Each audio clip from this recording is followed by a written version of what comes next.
Today we're gonna learn how to make a very basic aioli or a mayonnaise. Let's go. You just need fat, which we're gonna get from here and here. But basically we're gonna emulsify the yolk from this egg with this vegetable oil.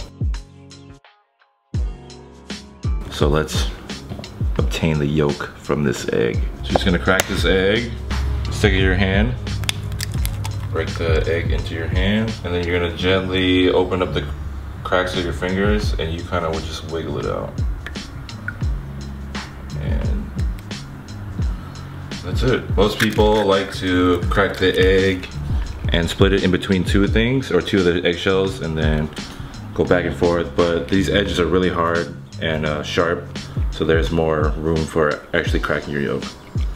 So doing it this way, it's much more gentle and more effective in my opinion. Cool, now that we have our yolk, a rule of thumb for making mayonnaise or aioli for me is 1 yolk for 1 cup of oil. It's a pretty standard rule of thumb. And then always wash your hands after you touch raw eggs because you don't want to give yourself or other people salmonella.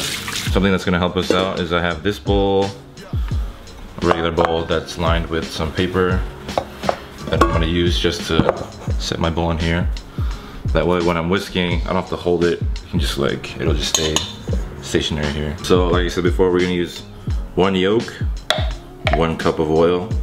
So if you have 2 yolks, use 2 cups of oil. 3 yolks, use 3 cups of oil. So we're just gonna bust the yolk. And then we're gonna very, very slowly start adding this oil. You only wanna go at a very slow trickle in the beginning, and then you can, as your yolk starts to emulsify, then you can start adding more oil as it gets thicker. Put just a tiny bit in the beginning and keep whisking. You want to keep whisking, don't stop. Or your aioli will break and you'll have a separation of the oil fat and the egg fat. So if you can see, we're starting to get our mayonnaise texture.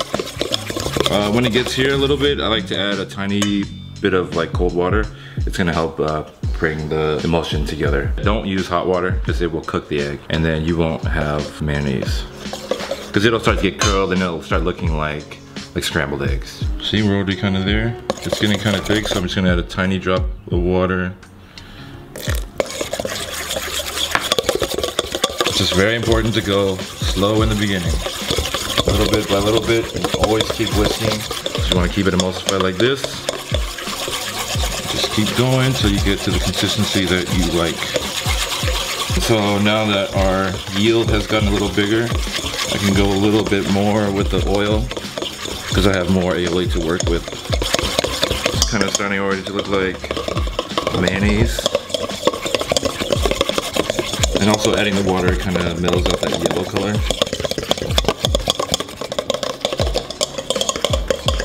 So with 1 cup of oil and 1 egg yolk, you should yield about 1 cup of mayonnaise. And also if you add too much oil and it gets really thick, you can just add a little bit of water and you can bring it down to what consistency you want. It also depends on what you're gonna use your aioli for. It depends on how thick or how thin you want it. If you're gonna make a dressing, you wanna make it a little less thick. But if you're gonna use it to dip French fries or potato chips, or if you're gonna put it on a sandwich, you want it to be a little bit thicker. But it's very important to keep whisking because if you stop whisking, your oil is gonna break and then you will not have this emulsified sauce. That looks pretty good. It's almost like frosting-y, or has kind of the consistency of frosting, or looks like frosting. So now that we have it where we want in consistency, we're gonna add some flavor to it. We're gonna use this Meyer lemon, grown locally in front of the ape house.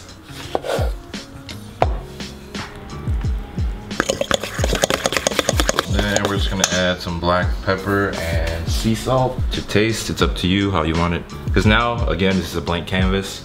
You can make it taste like whatever you want just by adding any kind of types of flavors. Obviously you don't want to put hot liquids in here, it'll cook the eggs, and you want to keep it the same temperature. And also you don't want to add a cup of orange juice or a lot of liquid, or else you're just gonna lose your whole sauce. Basically you want to add things that have a lot of intense flavor, little bits of it in here, that way you can permeate throughout the whole mayonnaise. It's probably good. Pepper. So now we're gonna taste it. Right, looks like mayonnaise, right? That's hella good. It's pretty good, yeah. It's so smooth. Yeah, the texture's like much nicer than regular like store-bought mayonnaise. It's like kind of not chunky, but it's like too thick, and like this way you can control how thick you want. I mean, you can make it like that too, but it's like super fresh. Yeah, and it just tastes like it was made here, not in some fucking factory. That's amazing. All right, we're gonna add some chili garlic sauce to our aioli just to give it a kick and a little bit more vinegar, and because this stuff tastes really fucking good. I'm just gonna fold it together. But yeah, when you make a basic aioli, if you add a little bit of ketchup and some like relish, that's pretty much what Thousand Island dressing is, or you know, In-N-Out sauce, spread or whatever. It's just aioli, ketchup, and like chopped up pickles or relish. That's all it is. People think it's like a secret sauce. It's not secret at all. Sweet. And then we took our regular basic aioli and turned it into a sambal aioli.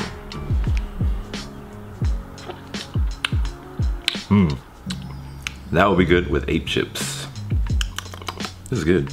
It's so smooth. It would be like, yeah, it's like silky, right? You can't get that if you buy it at a store or whatever. You can throw a whole handful of cold pasta in there and like cucumbers and tomatoes, and you can have a salad. Macaroni salad. Like a tuna melt would be good with it. Like tuna sandwich would be good with like sambal or something a little spicy and vinegary. And that's how you make aioli.